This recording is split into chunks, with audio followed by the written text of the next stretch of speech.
How's everyone doing? Thanks for joining me on my small engine repair channel. Today's project is this Bolens made by MTD two-stage 30-inch snowblower.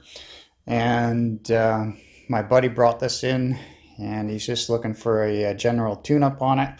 He says it does run, and but when he was using it last year, that the augers didn't seem to want to, they bogged down in heavy snow. So let's take a look at it and see if we can't figure out why that's happening.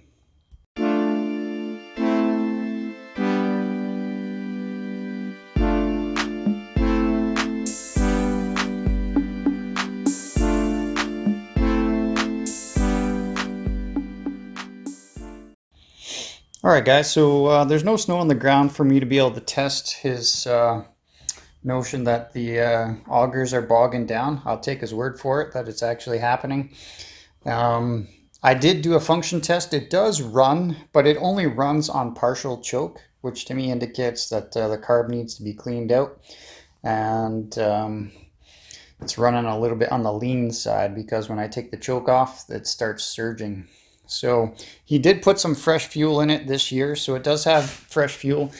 He says he hasn't changed the oil in 14 years that he's owned it. So I did check that there was some oil before I function tested it. And there is some. It doesn't look that bad for being, I don't know what he says, 14 years old, but of course we're going to change that up for him. And we're going to try and figure out why these augers are bogging down in heavy, kind of slushy snow. Now, my first thought process is that either A, the engine's not revving high enough, which I checked that. I function tested that, and the RPMs were fine. The other thing I was contemplating is checking the belts, because if the belt is worn or loose, then potentially that could be causing our issue as well. So there's two 3/8 bolts. I've removed those, two of them there. I'm going to take the cover off here. All right, so here's the belt for the auger system. Okay, this pulley is constantly running, and you can see that this belt is loose, which means unless I engage the augers with the handle, this pulley is just going to spin, and it's actually not going to turn the auger pulley, which is down here. Okay, so once I engage the handle up top, you can see that this idler pulley actually, or tensioner pulley, I guess, or tensioner, whatever you want to call it, is going to move this way, and it's actually going to put all sorts of tension on this particular belt. Okay, so there you go. Now, if I had a third hand, I could test the tension on that belt once it's engaged. But obviously I did a function test. It does work. So it does engage that pulley down there when I pull the handle. Problem being is that this belt could be, the tension on the belt could be a little bit loose. It could be slipping. So let's take a look at both of those options. All right, so to check the condition of this belt, I do think it is a little bit on the loose side. I think it could be a little bit tighter. So we'll look at that and maybe addressing that after. But the first thing I want to do is check the condition of this belt. Now, at first glance, it doesn't look too bad, but if you take a look closely at this cogged belt, right, you'll see a line just inset of the edge of the belt, right, just parallels the edge of the belt, but there's a line there, and it's on both sides of this belt. So what's going on there, and you can kind of see it there, there's a ridge along the edge of this belt. Okay, and there's not supposed to be a ridge there. It's supposed to be a nice smooth surface right from the cogs to the edge of this belt. So what's going on there is after multiple engagements, constantly engaging this thing all the time, and then running across this V pulley, okay, this is essentially every time you engage this, you're actually wearing the belt out a little bit. And you can tell because look at all the belt dust, okay? That's belt material. Now that's not uncommon. It just means that this belt is getting worn down, okay? Now, because it's loose as well, I suspect that it's probably stretched a little bit over time. He's probably not replaced this in 14 years. So this belt is going to need to be replaced, okay? So if you came in here and there wasn't any wear and tear and the belt was in good shape, it wasn't cracked or broken or missing cogs or anything like that, the other thing you could do is to try and tension the belt. I'll show you where to go for that. So here's the engagement handle for the auger system, okay? You can see it doesn't fully retract quite all the way, so I'm going to lubricate this system so that this guy will actually retract better. But this system is connected through this cable down here, okay? And this is where we're going to adjust the tension, potentially on that belt. So what we can do to increase the tension on that belt a little bit is to actually take these two bolts off or loosen them, okay? And then you can actually pull this whole assembly down a little bit, okay? You pull this whole bracket down a little bit, tighten those bolts back up. And then that is going to create a little bit more tension on this tensioner, okay? Which is actually going to move that over a little bit more and then apply more tension and actually apply more tension to this belt, tightening it up. But in this case, I think it would be prudent of us to change this belt. So first thing we do is just take that belt off that top pulley and kind of get it loose there, okay? The next thing we're going to do is we have to release it from the bottom side, and we have to flip the machine up on its lid here for that. So I'll do that and I'll come back. So a few tips before you flip this up onto the service position is try and make sure your chute doesn't stick out past the edge of the bucket, because it will be sitting up on its edge on the bucket. So we're going to move this chute left or right so that we can get that out of the way. The other thing you're going to want to do is make sure your oil dipstick is on nice and tight so that when you lift it up, it's not going to actually leak oil all over the place. Last thing you're going to want to do is to either empty the fuel tank or drain it out so that it's at least not more than, probably in this case, a third full. Or the last thing you can do is take a plastic bag and put it over the top of the gas tank and then put your cap back on, which is what I'm going to do. All right, so we got this guy up on its lid. I just put some cardboard down just in case my bag doesn't hold in all the fuel. And then the next thing we got to do is to get in here underneath this belly pan. So we got 1, 2, 3, 4. There's 4 3/8 bolts. I'm going to zip these guys off and we'll take the pan off.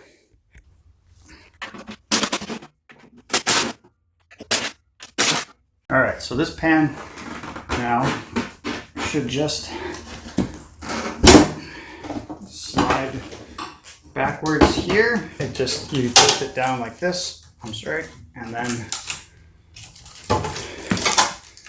you take it out. All right, now, so the belt we're looking for the auger system is this one right here, okay?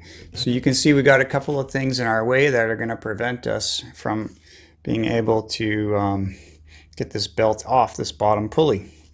So first thing we got to do is remove this brake. Now, this brake is actually connected to our handle up top. So I'm going to zip tie that handle closed, and that should pull this brake back, okay? And then the next thing we're going to have to do is take this bolt off. And then this belt should be able to slip off, and we're gonna be able to try and squeeze it up through in there. The other thing we're gonna have to do is we're gonna have to take the other handle for the transmission. Okay, so this is your transmission system right here, and I'm going to pull on the other handle up top, and that's going to actually pull this disc up. So that should give us just enough room to actually slide that belt up through that area. Okay. All right, so we're going to zip tie the transmission, and you can see it's pulling up on our friction plate, I'm sorry. All right, so I'll tie wrap that. And if I pull on the auger, you can see it's pulling this guy backwards there. So I'm probably gonna have to zip tie this guy too, because I can't quite see exactly what it is I'm doing to be able to get that. Okay, just spin that. All right, so now that's out off the pulley. Now I'm just gonna have to go ahead and take this guy off here. All right, so I got 9/16 and a 3/4 inch.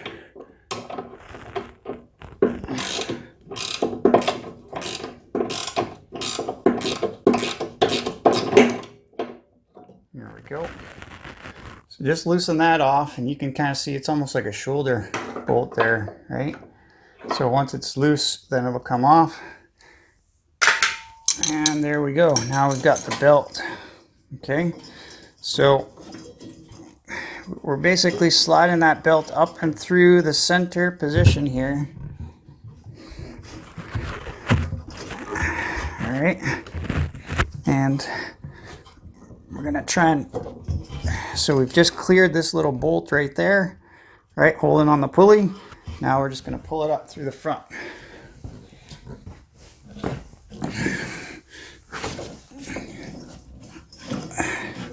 And there we go. We got our belt out. Now we can get a better inspection on this guy. Bring it up onto the bench. All right, so you can kind of see the ridges, right? See how it's worn out there? Okay, it's worn out. You can see that. So what we're going to do is we're going to replace this belt. Now, a lot of times, or sometimes anyways, these belts have an actual number on it. But in this case, it doesn't look like that is the case. So what we're going to have to do is we're going to have to look up this belt on the internet. Alright guys, so to look up some parts for this particular snowblower, there on the belly pan itself, it's got a model number. You can see it's been made by MTD. It's branded Bolens, but it's made by MTD. So what we're going to do is take that part number, or that model number, I'm sorry, and you're going to come to the MTD, in our case it's mtdparts.ca, and in the States just look up MTD parts, and I'm sure it will go there. So then you're going to copy and paste or type in your model number, which I've done there, and we'll search. Okay, now there's 525 different parts for this particular one on this MTD. So I'm going to filter it by part type and select belts. Okay. And hit apply. Okay. So now we're looking for an auger belt. So this one shows drive belt, that's the other belt, which I might end up changing too. Here's auger belt and auger belt. So there's two different ones. So what we're going to have to do is try and figure out which one we actually need. So a lot of times they give you dimensions. Okay, belt length 37 inches by ½ inch. Okay. So we're going to have to measure this one and see if it measures 37 by half. All right, so first things first, I'll just measure the width just to make sure. It's the easier of the two measurements to get. And you can see there it is 1/2 of an inch. So we know it's a 1/2 inch. We just got to figure out the length of this now. So the easiest way to do that is grab yourself a piece of string, start here, wrap the string around, and then unfold the string and measure the length of the string. All right, so here's the other belt. And we'll scroll down, and this one measures 35 by 1/2 inch. Okay, so I'm going to go with this 35-inch belt, and in this case it tells you all the part numbers and stuff like that. There's your part number. The MTD part number starts with 954. Hey guys, next day here, and got this replacement belt from Stens. That's the part number we looked up yesterday. This is their aftermarket version of the belt. And as you can see, I've already started kind of feeding this through. I fed it in, and in between the gap between that nut there, hard to see, I understand, but it's in between that nut and the transmission plate. So all I'm doing now is just kind of lining it up with the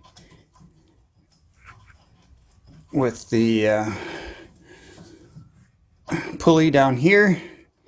All right, and then once it's in place, I'm going to put the bolt back on here, and I'm going to release the handle up top to get this brake to go back on.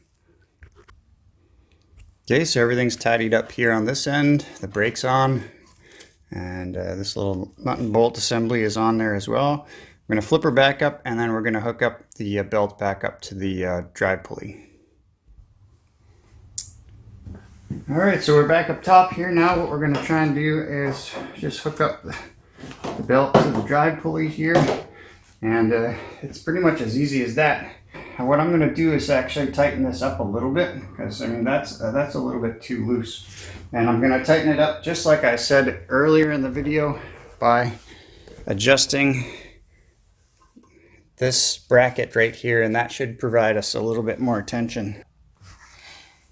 All right, so to adjust the tension on the handle up top here, just going to loosen these two 3/8 bolts. Okay, and I'm actually going to push this bracket down some. Okay, you can see the space here is less, and this is a bit of a trial and error. So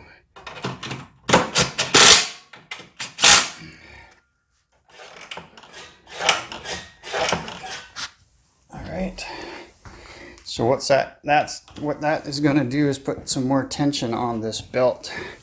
Okay, now you want it to be loose to a certain extent here, because you don't want it to stay engaged every time. Like this drive pulley here is constantly turning when the engine's running, so there has to be enough lack of slack in here that it's actually not going to engage the impeller.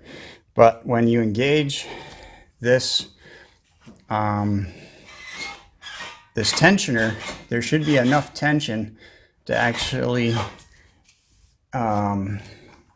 create no slippage on this particular belt, and I think that's what my buddy was having an issue with there. So it's definitely tighter.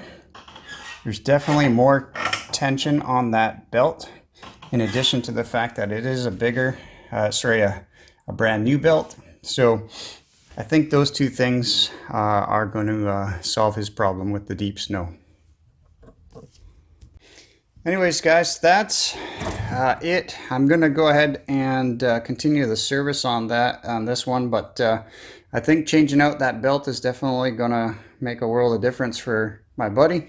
Hopefully you guys enjoyed the video, and if you did, please go ahead and hit the like button down below. And if you like learning about small engine repair, this is a channel for you, and go ahead and subscribe to the channel and hit the notification bell. That way you're notified each and every time I post a new video. So until our next project, guys, take care.